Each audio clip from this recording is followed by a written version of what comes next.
जो लोगों के रोम रोम को हिला देता था, ऐसे प्रखर उद्बोधन को सुना था।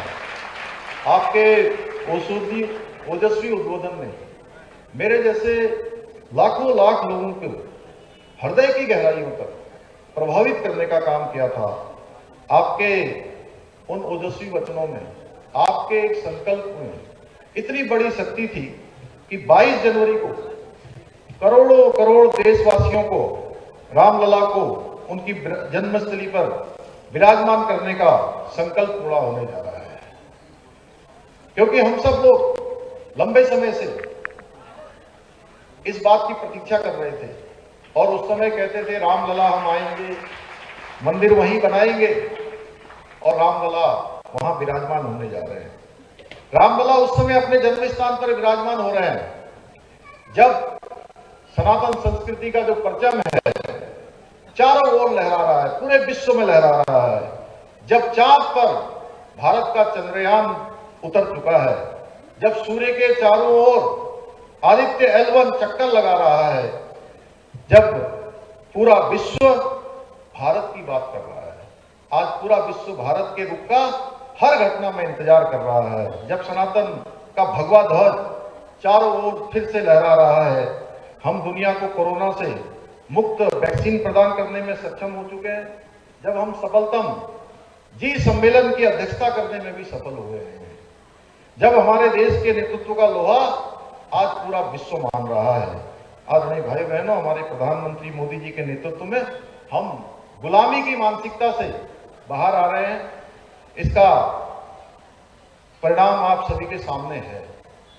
जब हम काशी में बाबा विश्वनाथ के मंदिर का भव्य कॉरिडोर का बनना हो, उज्जैन में महाकाल लोक का बनना हो, या देवभूमि उत्तराखंड में केदारनाथ जी का नवनिर्माण हो, केदारनाथ जी का पुनर्निर्माण हो, भगवान बद्री विशाल का मास्टर प्लान हो, या केदारनाथ और हेमकुंड साहब जाने के लिए रोपवे का शिलान्यास हो, ये सारे के सारे काम आज हमारी सनातन संस्कृति का संरक्षण और संवर्धन कर रहे हैं। आप सभी बताइए कि अयोध्या में राम मंदिर बनने की आपको कितनी खुशी है? खुशी है क्या?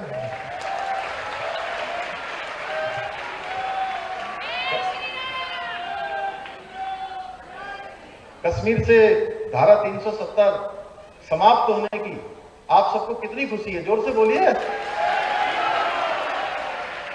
आप सभी की ऊर्जा देखकर मैं कह सकता हूं कि आप सभी अत्यंत खुश हैं। अब आप सभी एक और बात बताइए, क्या ये खुशी आपको अन्य सरकारों में हो सकती थी? मैं उन सरकारों का नाम नहीं ले रहा हूं, या अन्य पार्टियों की सरकारों में मिल सकता था? अरे जोर से बोलिए जी। नहीं मिल पाती। अब भव्य राम मंदिर का निर्माण देखकर तमाम लोग बोलने लगे हैं कि हम भी अयोध्या आना चाहते हैं, हम भी अयोध्या आना चाहते हैं। ऐसे लोग भी जो तमाम समय में जब दीदी माँ हमारा आंदोलन कर रही थी, अपने आप को लगा रही थी, अनेक देशों में जो उनकी सामने तमाम चित्र लगे हुए हैं, आप सब लोग उसको जरूर देखिएगा कि दीदी माँ ने किस प्रकार से अपने वेश बदल बदल कर उस आंदोलन को गति देने का काम किया था। तो उस समय में ये तमाम लोग जितने हथकंडे हो सकते थे, उन हथकंडों को अपनाकर राम मंदिर का काम रोकने का काम करते थे। भाई बहनों, राम भक्तों पर गोली चलाने वाले न तो मंदिर बना पाते, ना कश्मीर से धारा 370 हटा पाते, ना ही 3 तलाक हटा पाते।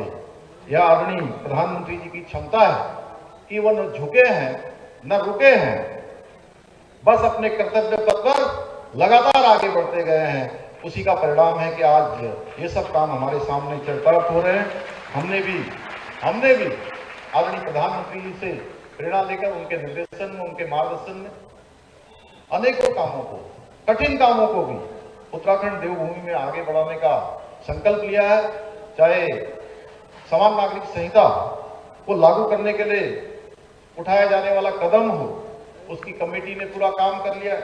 कुछ समय बाद ही हमको ड्राफ्ट मिलने वाला है नए वर्ष में, हम उस पर भी आगे बढ़ेंगे और समान नागरिक संहिता लागू करने का जो विधान है, जब उसको हम अपने विधानसभा में लाकर उसकी कार्रवाई को आगे बढ़ाएंगे। धर्मांतरण रोकने के लिए हमने देश का कठोरतम धर्मांतर विधेयक भी विधानसभा के अंदर बनाया है। नकल रोकने के लिए बच्चों के, या लैंड जिहाद या लव जिहाद को रोकने सहित कई मुद्दों को हल करने के लिए हमने कड़े कानून बनाए हैं।